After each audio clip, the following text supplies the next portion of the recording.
Hello, everyone. Welcome to what is this, 5? Week 5 of Artifact Updates. Let's shop. Talking about the shop. I'm doing something a little bit different this time. I've already read through this entire thing, so it will not be my first thoughts. However, I've read through it twice, and I have a light outline of what I'd like to talk about. It's not a script, but it's close. So please tell me if you enjoy this, or if you prefer the more natural week 1 through 3 and week 4 reactions. Let me know with a quick comment. Before we get into this blog, we wanted to share the results of last week's poll. Arc Warden was the front runner right out of the gate. His lead seemed insurmountable, so instead though, Nick started to creep up. Then right before we were going to close the poll, he almost overtook the front spot. In the end, it was close enough that we figured, why not add both? That's nice. There were lots of Nick's Assassin memes on r/artifact. I personally preferred Arc Warden. I'm sure that quite a few people did. Yeah, adding both is great. Now on to the shop. Feedback about the shop has been a bit more scattered compared to other parts of the game, and the suggestions has ranged far from tiny tweaks to a huge Dota-scale item shop with item recipes. I don't like this. I don't like item shop with item recipes. Just to be clear, this would make the game worse than it was already. I don't like this. We found we also have a mixed mind about the shop. We liked some parts and had other parts we thought needed improvement. There are some side effects to the original implementation that pushed optimal item deck building into a narrow space. Yeah, it talks about what exactly the problems were here, but I agree with this. Narrow space for building was definitely correct, but I think that even with this new system, it will be fairly narrow, but I don't know yet. Topic we think would be good to delve into together. Let's break down what we did and didn't like, the goals we should have for the new version, talk about the design, trying to accomplish those goals. Remember to email us to contribute to the discussion. Okay, what we didn't like. Here's the narrow space. Players often felt compelled to stuff their decks with cheap items with the intent to buy them out so they had more control over the selection they saw. This was a problem. The 1 in 8, 1 in 9 randomness, I think it was 9, led to... It was more randomness that was just out of the player's control, and led to feel bad moments. It was easy to jump to top tier items, limiting how cool those items could be. Again, because they had control over the selection they saw, it would just be cheap stuff and 25 gold stuff, no in between. Consumables would have a huge impact, but you could be unlucky with your selection. Yes, consumables were huge. Basically, every time you pulled up the shop, it was very likely that you would buy a consumable. Some of the items felt too important. Blink Dagger, Town Portal Scroll, etc. Yep, overpowered items. Wacky item prices required more math than needed. Sure. I guess. Yeah, too much math. Like, I have 13 gold, I can buy this and this, or I could just buy this and then save, but it depends upon what I see afterwards, and it's not really that intuitive. 3 different slot types cause confusion for new players. Yeah. Confusion's not very good. Felt weird when the shop opened with no good options for the player. Yeah. Another bit of randomness, like the arrows, that was just completely out of the player's control and you could do nearly nothing about. Unless, again, you did this. The hold option wasn't well utilized. The wording here is very specific. Well utilized. So, people felt it was more effective to just buy a bunch of cheap items and then hold when they see an expensive one, than what the hold option was meant to do. There wasn't an opposite, words are hard, of the hold option, which was a problem. While we did like building up powerful heroes feels great. Sure does. Flow of adding abilities to your hero over the course of the game, ending with an exciting final board state without starting off overwhelming. Yep. It was fun when players were able to adapt to their situation, make creative use of an item in the secret shop. That was awesome. You could evaluate what to purchase fairly quickly. Yeah, there was some math, but I don't think it's as much as they really make it out to be here. Yeah. Shop is one of the last things we worked on, so it might see some dramatic changes still. The details of implementation may be completely different in the end, but our goals should remain the same. Goals for the new version. We'd like you to have better access to your items compared to the original game. To your items, I think, is the big deal here. Having only one of the 3 slots be your items was a problem. Items in general should have their cost reflect when they are useful in the game. Early items should help build small advantages, and late game items should help close the game out. Makes sense. We'd like to keep the ability to find a random item that could help you out. Yeah, as long as it's not only one slot for your items, sure. No class of items, early or late, should be too powerful as to skew the selection one way or another. I don't know quite what it means for this. We'll find out. Less math. It wasn't really that big of an issue. Required tools shouldn't be available based on luck. This is the big thing. I honestly, if consumables they would show a new one if you bought one, then I think that just everyone's gold would always be spent on consumables. Consumables was a problem. In the current implementation, we normalized item costs to 10, 15, 20, 25, and 30. So 10 up to 30 in 5s. If they seem too expensive, it's due to the faster rate the gold is earned now. Items are grouped based on their tier, and the shop is populated to have one or more items at each tier, plus your item deck. All slots in the shop follow the same rules for how the item for sale there is selected.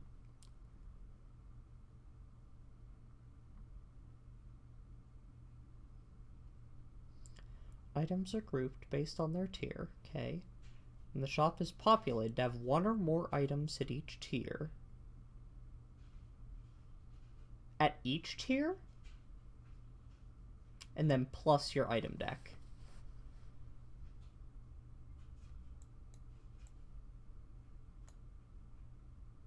So your item deck is separate from what...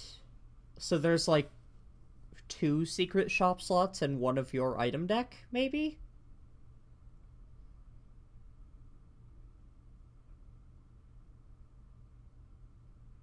Or your item deck is also limited by the tier you're on. So for example, in this level 1, they have gold 8, takes 5 gold to upgrade, 2 gold to reroll. Or you can not spend anything and earn 3 gold.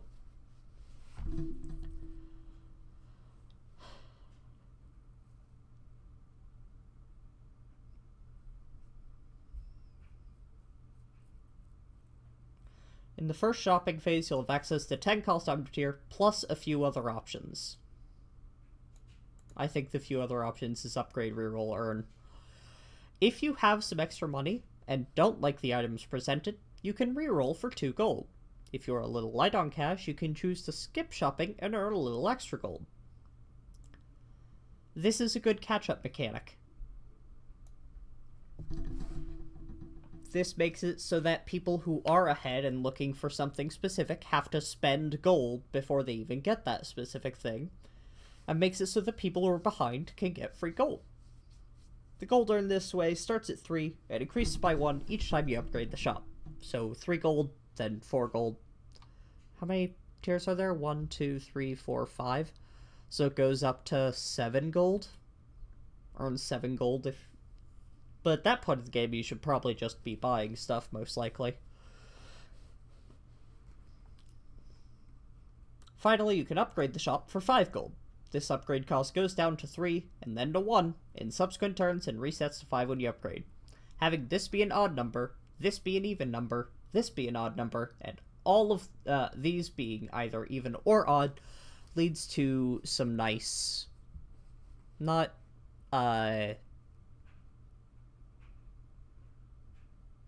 what's the word I'm looking for? Nice asymmetry. I'd like someone to do the math on this, because if we assume still 9 items, although I doubt it with these tiers, I wonder if you pick like 2 or 3 per tier.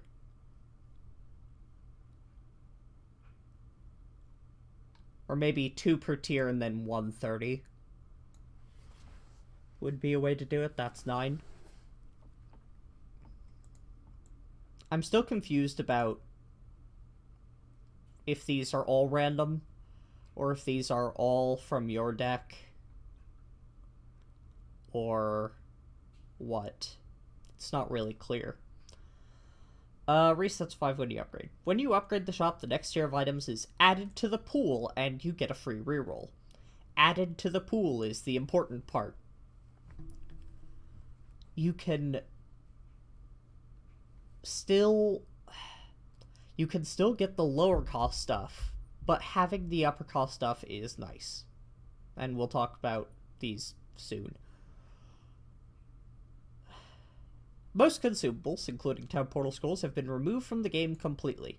You now get a similar item, the Blink Scroll, the first time you bring each enemy tower to half health. So you get 3? Okay. Blink Scrolls work like a Blink Dagger, but are consumed on use. Each let you move a hero to a slot in adjacent lane. Movement. I like it.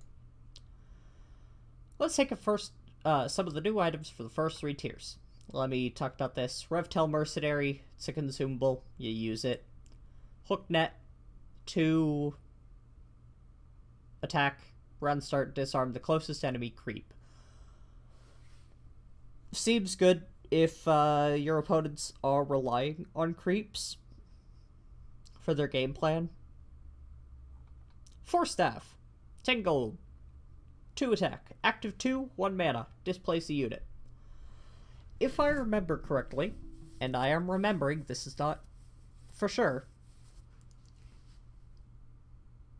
if you equipped an item, it did not start off on cooldown. Heroes start off on cooldown, but items do not. I think. From what it looks like, Force Staff costs 1 mana to play, which would be new. But again, they did mention an earlier one that every single action costs mana. So this would cost a total of 2 mana to just do it. Displace is one of the few random effects we've added to the game. Pushing you to randomly left or right 1 slot, but it can only push into an unoccupied spot. This is what I'm talking about with randomness. This is the randomness that I like. You know that you actively do the randomness. Also, the randomness is limited to only going left or right. But if there is one already in an adjacent spot, it will always go to one way. Limiting randomness. This is a random effect that can be actively limited by the player. I like this. Since you can displace enemy units as well as your own, you can often work out favorable matchups with the little creativity. Few of the favorites are pushing a unit with strong aura towards one of the edges of a lane, sliding a strong tower attacker into slot 1, or just pushing a blocker out of the way so you can smash a tower. Displacing, I'm gonna have to see how it is in-game, but overall, I like the idea. Necronomicon, 15 gold, 6 health, deploy demonic archers instead of melee creeps. Demonic archers, if they get bounced, they cost 2 mana. 1-2. Round start, deal 1 damage to the closest enemy. If I remember correctly, creeps are 1 health in this game. So, your opponent really has to work up something to deal with these demonic archers. Necronomicon seems incredibly powerful, but it's on a delayed thing. You have to play it on the hero, and then you have to wait to the next round for it to actually do anything. With strong health buff, this item could keep a fragile hero in lane for a long time. Yes, 6 health is a lot. That's equivalent of, like, what, 10 health in 1.0? For the tier 2 item? Jesus. Demonic archers are a great way to build up creep imbalance in a lane. Only one is needed to start the ball rolling. This is true. Left unchecked, a lane full of demonic archers will make deploying heroes into a lane a painful experience, for sure. So, a lane full would be 4. So, instantly doing 4 damage to the enemy hero if they deploy, or I guess 3, because a minion is going to be deployed there. That's pretty strong. That breaks Wraith King's Death Shield immediately. Root Boots, 20 gold, armor, 2 armor. Aura, adjacent enemies are rooted and have 2 decay. So the armor seems a little bit low for a 20 gold item, considering these. But that aura is really cool. Rooting enemies... The 20 gold item tier has several items that immediately change the texture of a lane, either by making strong localized effects or providing a large stat boost.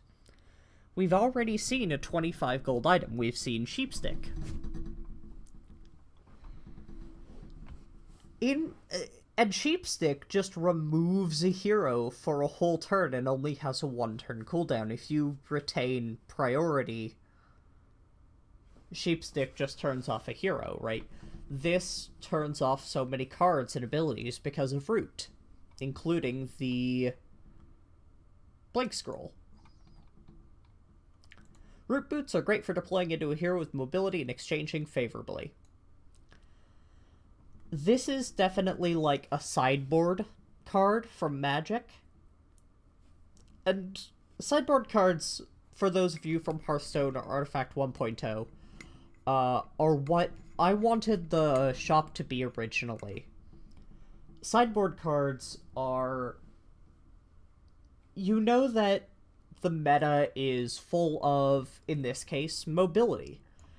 You want to stop mobility. You put this in your item shop, and it does not affect your game plan that much. It just does its effect while you're still able to do your own game plan. In my opinion, this is a problem with Hearthstone. There's a card that gets rid of all Divine Shields, but unless Divine Shields are like more than half of what you're playing against, the card's not very playable outside of that. And you can't put it in a mystical sideboard where, between games you can swap out cards that are not good for you. Like, against a control deck, the small removal probably wouldn't be great, but something that just destroys a thing for a lot of mana would be a lot better. Whereas against aggro, you would rather have the board wipe. Root Boots allow you to have your 40-card deck and your heroes still do exactly what they want to do, but also you are able to counter mobility. And against aggro decks, the +2 decay makes it so that go wide strategies are a little bit less good. These 3 slots are off limits for small creeps or small heroes. I like Root Boots. Decay effects ignore armor, so they're great clearing out a lane clogged by armor-buffed creeps. That's also another thing. If you are dealing with lots of armor, I guess because of Treant Protector, then this does get rid of that quite nicely. Root boots are a great way to stop late-game lane-hopping shenanigans. Yep, as I mentioned. Don't forget to send us your feedback. And don't forget to send me your feedback, too. Overall, shop changes. So, we'd like to keep the ability to find a random item that could help you out. So, shop is populated to have one or more items at each tier plus your item deck.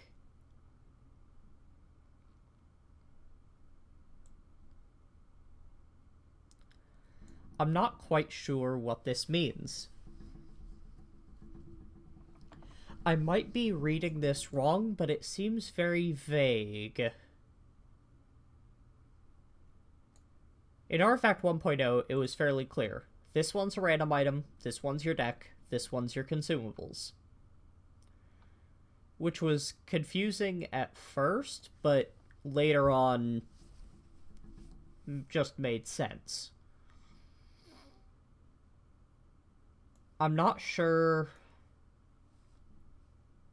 what this means. Is it this is your item deck and these two are random of the tiers?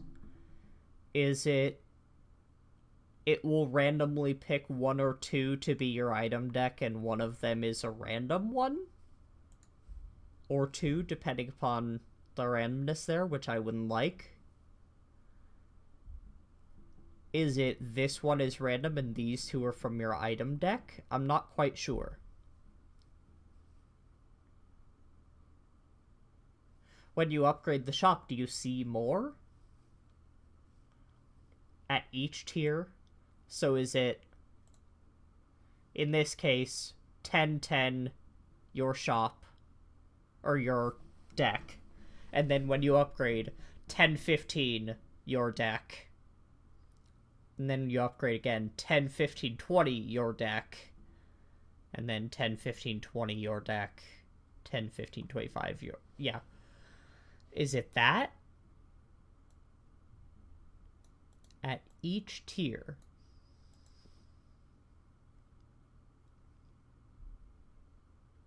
The wording is strange.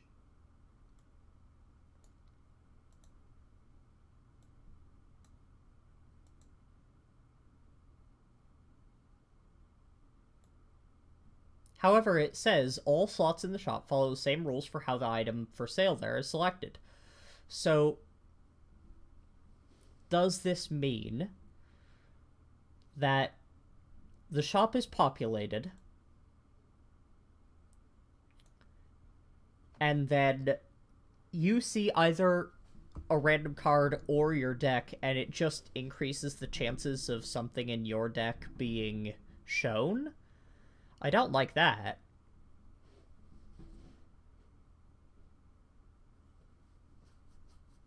I wouldn't like that, because opening up a shop and seeing none of your deck that maybe you built around, say you built around... I suppose that these aren't really build around sort of cards. These are just cards that you put in to help you out. But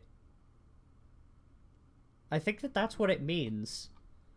So, for example, in this case, you put in Force Staff and Hooknet into your deck because they're sideboard stuff, and it randomly also populated the shop with a Revtel Mercenary contract. Because, and in the future, if you don't buy the Mercenary contract, you can still see it again, but you won't see, I don't know, whatever, right? Say you didn't put Force Staff in your deck and it was not, the shop was not initially populated with that, you cannot see a Force Staff. Is that what that means?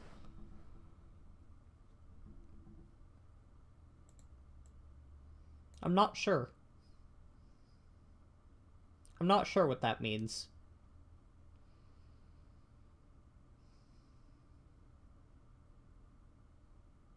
That's confusing. I'm gonna have to think about that.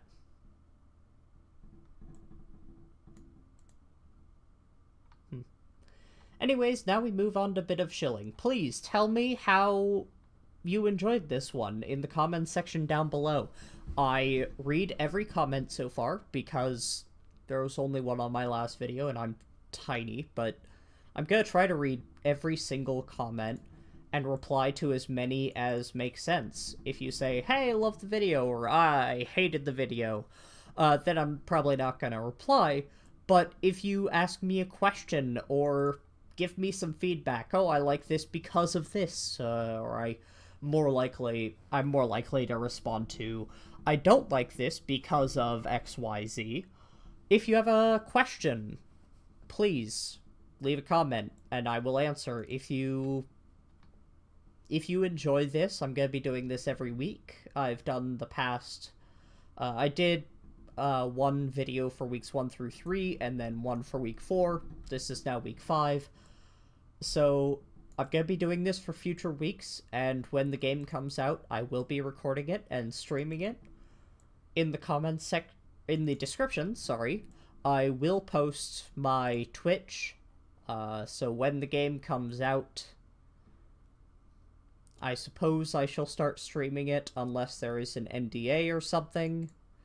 And even then, when the NDA is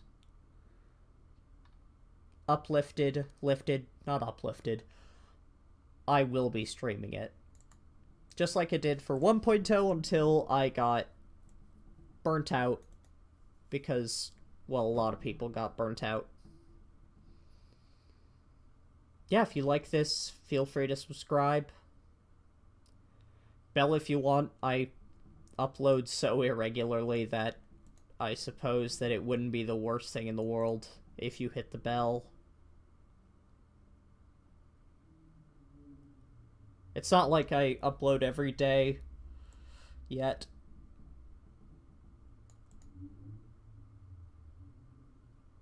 Yeah, thank you so much for watching. And I suppose I shall see you all next week.